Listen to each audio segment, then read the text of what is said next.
When you forget that once upon a time, you were nothing. You were nobody.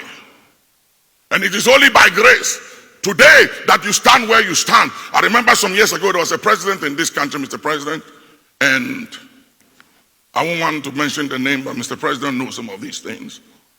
He had a man around him that was so powerful and had his ear. He had lunch and dinner with him almost every day.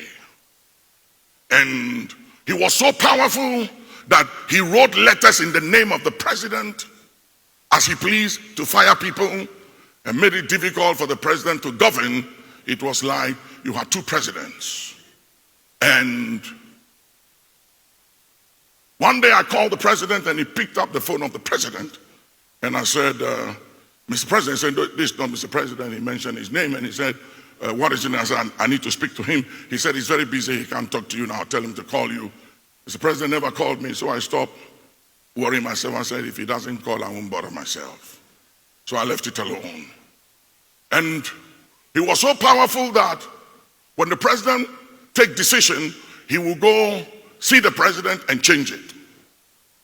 To the point that people stop seeing the president and they go to him because they realize that whatever decision the president take, this individual could change it. So it's better to see him and let him prevail on the president. I pray that, Mr. President, in your term as president, that there will be only one president and it will be you. That there will be no other president and no other power or voice in the shadows. But that you will be the only president, and that your word and your decision shall be honored and respected, domestic and external, as only one president chosen for this republic. Please put your hands together and thank God for that. He was, ladies and gentlemen, he was so feared and so powerful that nobody could touch or come between him and the president. One day, he fell out with the president. Something happened, I won't go into details. And he and the president were no more friends and tight anymore. Then suddenly, he called me. And he wanted me to intervene. And I said, I'm sorry, I can't do it. I can't do it because at the time when you had power and influence and access and the ear of the president, you undermine some of us. And so it's difficult to intervene in this matter, but I'll pray for you.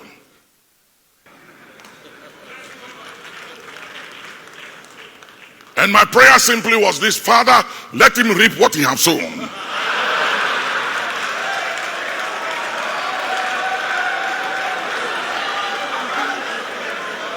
But I didn't pray that prayer openly. I prayed it secretly.